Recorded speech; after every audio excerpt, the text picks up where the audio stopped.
Vote चोरी नहीं, seat चोरी कर रही है भाजपा। बदनावर में कांग्रेस का मौन धरना, लोकतंत्र बचाने की हुंकार। मध्य प्रदेश के राज्यसभा चुनाव को लेकर सियासी घमासान तेज हो चुका है।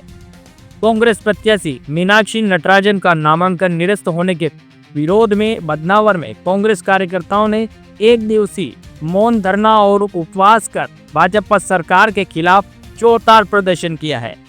प्रदेश कांग्रेस अध्यक्ष जीतू पटवारी और नेता प्रतिपक्ष उमंग सिंघार के निर्देश पर आयोजित इस कार्यक्रम में ब्लॉक कांग्रेस अध्यक्ष निरंजन पाल सिंह पवार और नगर कांग्रेस अध्यक्ष मुकेश होती के नेतृत्व में बड़ी संख्या में कांग्रेस पदाधिकारियों और कार्यकर्ताओं जनपद पंचायत परिसर स्थित महात्मा गांधी की प्रतिमा के सामने एकत्रित हुए।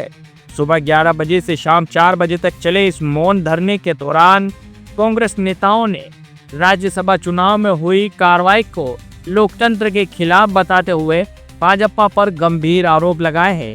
धरना समाप्त होने के बाद नेताओं और कार्यकर्ताओं ने केंद्र सरकार और राज्य सरकार के खिलाफ नारेबाजी करते हुए वोट चोरी नहीं सीट चोरी जैसे नारों के साथ अपना विरोध दर्ज कराए हैं। ब्लॉक कांग्रेस अध्यक्ष निरंजन पाल सिंह पवार ने कहा कि विधानसभा में संख्या बल के आधार पर कांग्रेस प्रत्याशी मीनाक्षी नटराजन की जीत लगभग तय मानी जा रही थी, लेकिन भाजपा ने राजनीतिक लाभ लेने के लिए तीसरा उम्मीदवार उतारा और तकनीकी आधार पर कांग्रेस प्रत्याशी का नामांकन निरस्त करवाकर लोकतांत्रिक प्रक्रिया को प्रभावित किया है।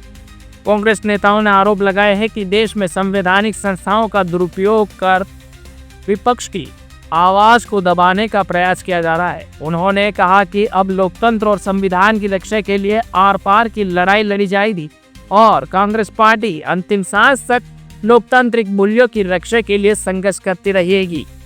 गौरतलब है कि राज्यसभा चुनाव के लिए कांग्रेस उम्मीदवार मीनाक्षी नटराजन का नामांकन एक कथित तकनीकी आपत्ति के आधार पर रद्द किया गया था।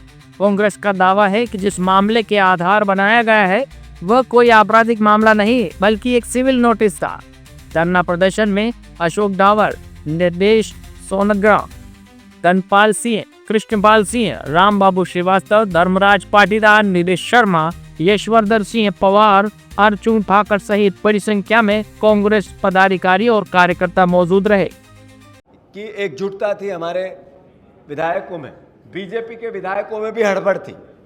रिजल्ट चुनाव आते तो हम बार बार कह रहे थे अकल्पनीय ऐसे रिजल्ट आएंगे कि भारतीय जनता पार्टी की बुद्धि ठिकाने कर देंगे। मेरे बयान में था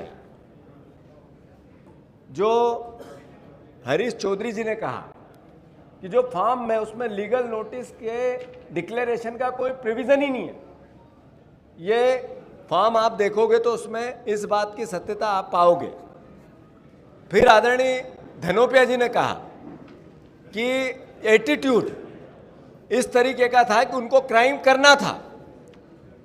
आदरणीय गुप्ता जी ने कहा कि जिस तरीके से हमने सारे जो साक्ष्य दिए उनके आर्ग्यूमेंट के बाद जो कानून की बातें की उस पर गौर ही नहीं किया गया। और सबसे बड़ी बात राहुल कोठारी की शिकायत, न वो वोटर है न किसी भी प्रक्रिया में उस पूरे चुनाव से जुड़ा हुआ है। उसके बाद एक लाइन से लिखा गया कि केवट की जी की वो हाथ से लिखा गया, जो हमें एविडेंस दिए विद सील, उसमें वो पहले नहीं था, वो एविडेंस है हमारे पास, पब्लिक डोमेन में डालेंगे। तो कुल मिलाकर पूरी स्क्रिप्ट 3 4 5 मंत्री पूरी सरकार भारत निर्वाचन आयोग को डिक्टेट कर रहे थे। जो आरोप बैठा है उसको एक तरह से निर्देशित कर रहे थे।